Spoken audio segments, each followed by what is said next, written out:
Performance management process, pitfalls and other concepts. After having understood the performance management process, it becomes imperative for us to understand about common pitfalls in the process and ways to avoid them. In this lesson, we will discuss these and much more. It follows from the previous slide that after studying this lesson, you should be able to enumerate the pitfalls in performance management process and ways to avoid them.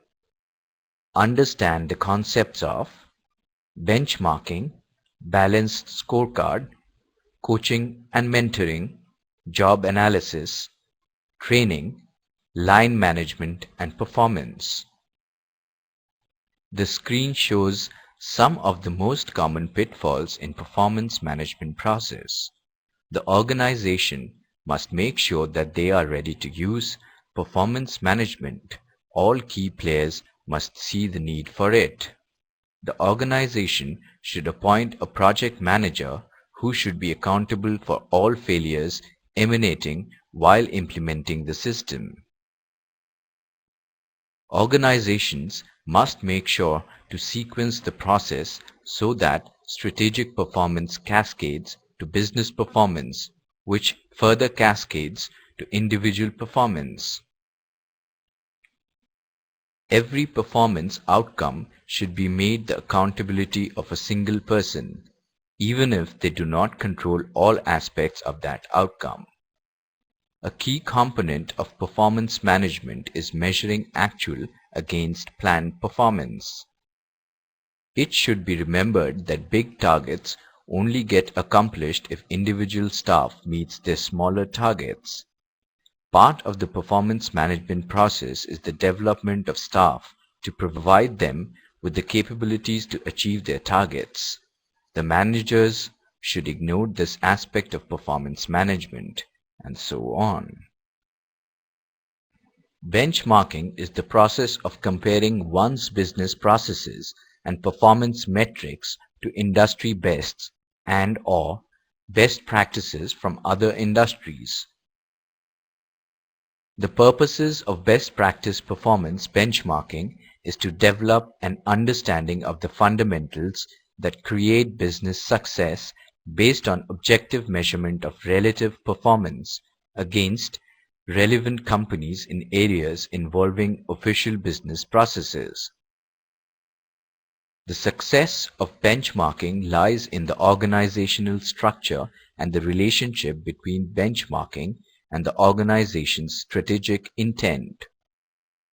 Pitfalls in benchmarking include lack of management, functional and line involvement and inspection, selecting subjects of little value or too many subjects, project scope and purpose not well defined, insufficient resources, key drivers of gaps not identified or properly understood which can lead to incorrect root cause of the gap, results of analysis poorly communicated and management or customer acceptance not obtained, no changes in organizational or managerial goals and objectives, expecting immediate results on analysis paralysis, excessive precision, limited benchmarking organizations and data sources. The balanced scorecard is a conceptual framework for translating an organization's vision into a set of performance indicators distributed among 4 perspectives: financial, customer, internal business processes, and learning and growth. Indicators are maintained to measure an organization's progress towards achieving its vision. Other indicators are maintained to measure the long-term drivers of success. Through the scorecard, an organization monitors both its current performance and its efforts to improve processes, motivate and educate employees, and enhance information systems, its ability to learn and improve. Within each of the balanced scorecard financial, customer, internal process and learning perspectives, the organization must define the strategy for achieving that perspective, how progress for that particular objective will be measured, the target value sought for each measure, and what will be done to facilitate reaching out the target. Just as financial measures have to be put in context, so does measurement itself. Without a tie to a company strategy, more importantly, as the measure of company strategy, the balanced scorecard is useless.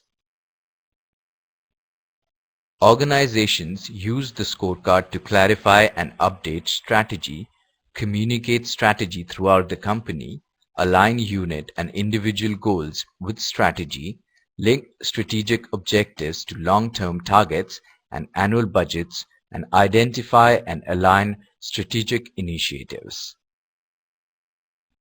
Kaplan and Norton suggest following four-step process for building a scorecard. Define the measurement architecture, specify strategic objectives, choose strategic measures, develop the implementation plan. Some of the benefits of a balanced scorecard are translation of strategy into measurable parameters, communication of the strategy to all stakeholders, alignment of individual goals with the organization's strategic objectives, feedback of implementation results to the strategic planning process. A properly constructed balanced scorecard can provide management with the ideal tool in reacting to the turbulent environment and help the organization to correct the course to success. Coaching and mentoring seek to bridge the gap between traditional expectations of the organization and more contemporary approaches. They can encourage a culture of learning and mutual help and combine both individual and organizational development. Mentoring and coaching are distinguished from each other generally by the work distance and time frame of what is being discussed. Typically, managers coach those who report them about fairly immediate work developments. A mentor is often organizationally more distant from the person they are mentoring and can work with the mentee on longer-term issues of personal development and career planning. Success is likely where there is a clear, though evolving, picture of the nature of a person's job or role and where it fits into the organization and the corporate goals. The most challenging aspect for coaches and mentors is the change in mindset that is required. They should no longer give the impression of knowing best or insist on instructing or commanding. Instead, they should work alongside their colleagues, a position that remains rigorous and targeted, but in a very different way. Managers as coaches face a number of common pitfalls in their conversations for the reason like having moved into coaching before establishing a certain amount of rapport and trust, being unclear in their own minds about what they are trying to achieve by engaging in the conversation, not listening properly because they are too busy deciding whether what they are saying is right or not, only using questions which demonstrate their knowledge, avoiding questions to which they don't know the answer, answering their own questions, etc.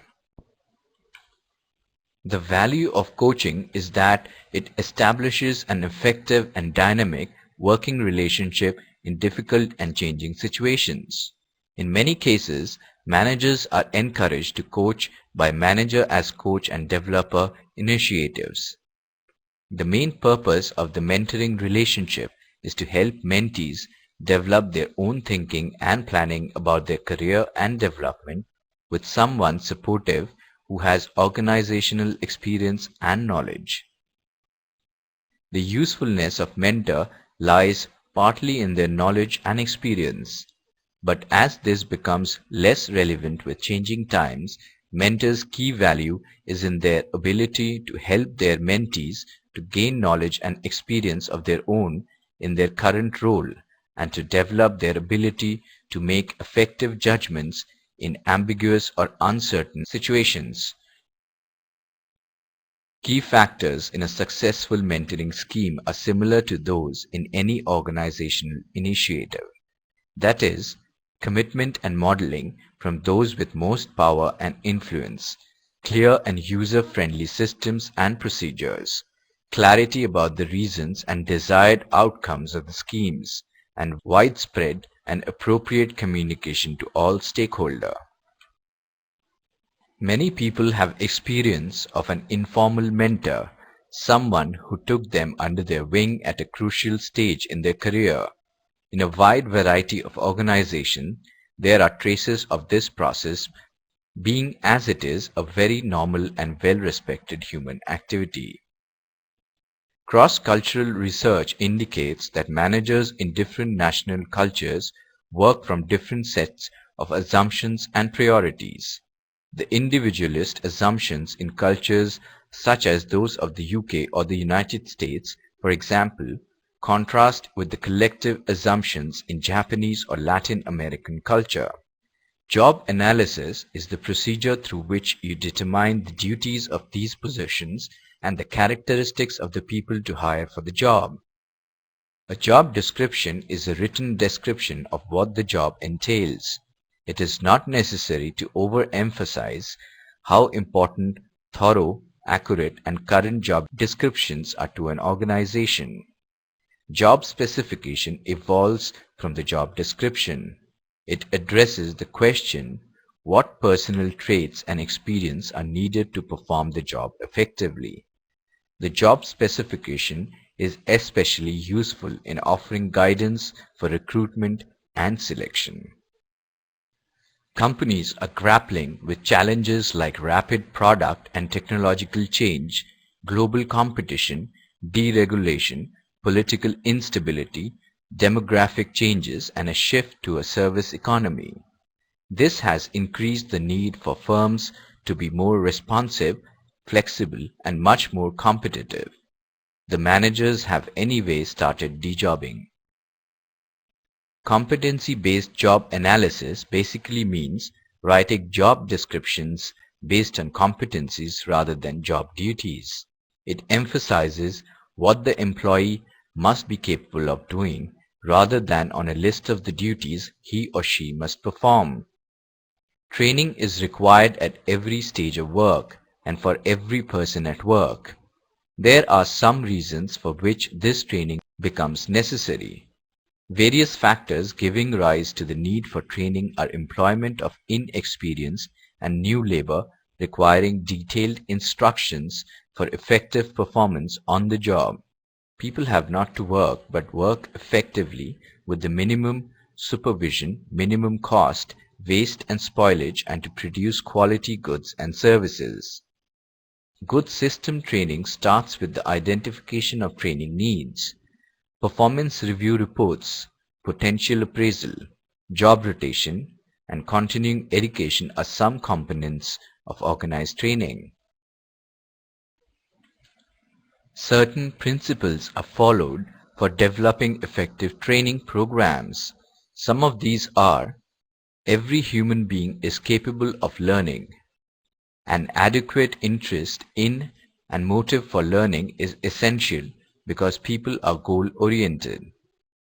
Learning is active and not passive. People learn more and faster when they are information of their achievements. All training methods can be broadly classified as on-the-job methods and off-the-job methods. Under on-the-job methods, the principle of learning by doing is used, while as the name suggests, off-the-job or classroom methods, training on the job is not a part of everyday activity. Many organizations, especially industries, have been concerned with the difficult but critical question of evaluation. The main questions are: how should evaluation be done? What specific ways should be adopted for it? These questions relate to the design and techniques of evaluation respectively.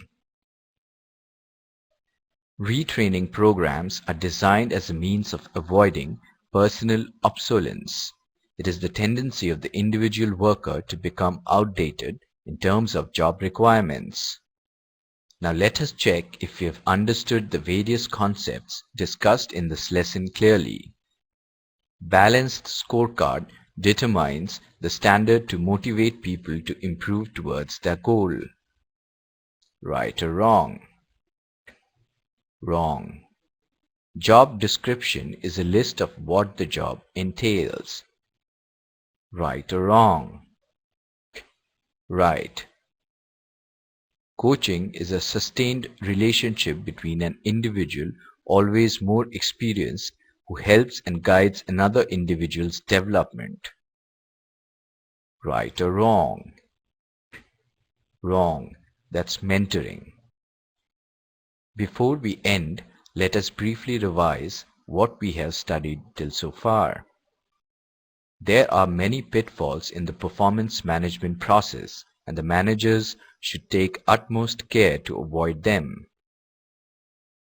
Benchmarking is conceived as a systematic and continuous approach to identify the best practices that enables you to become the best in class. Benchmarking best practices is an effective technique which can make a significant contribution in enhancing and sustaining performance. In recent years, it has become recognized as a valuable performance measurement and evaluation technique, which has made important contributions in various businesses. Some of the key elements of benchmarking involve understanding what competitors do and why. It is also important to know how they do it and how well they do it. The balanced scorecard is a conceptual framework for translating an organization's vision into a set of performance indicators distributed among 4 perspectives: financial, customer, internal business processes, and learning and growth. Indicators are maintained to measure an organization's progress towards achieving its vision. The name also reflects the balance between the short and long-term objectives, between financial and non-financial measures, between lagging and leading indicators, and between external and internal performance perspectives. Scorecard provides managers with feedback, thus enabling them to monitor and adjust the implementation of their strategy, even to the extent of changing the strategy itself. Coaching and mentoring seek to bridge the gap between traditional expectations of the organization and more contemporary approaches. Several key features of coaching and mentoring for individuals and organizations make them attractive. Coaching and mentoring frequently run alongside or are an intrinsic part of a self-development process set in place by the organization. This process can vary, with personal projects and personal development plans at one end of the continuum and an organization-wide self-managed learning program at the other. Job analysis is the procedure through which you determine the duties of these positions and the characteristics of the people to hire for them. Job analysis produces information used for writing job description and job specifications. The job specification evolves from the job description. It addresses the question: what personal traits and experience are needed to perform the job effectively? The job specification is especially useful in offering guidance for recruitment and selection. Training is required at every stage of work and for every person at work. To keep oneself updated with the fast-changing technologies, concepts, values, and environment, training plays a vital role. Retraining programs are designed as a means of avoiding personal obsolescence. It is the tendency of the individual worker to become outdated in terms of job requirements. This is true of employees at every level in the organization.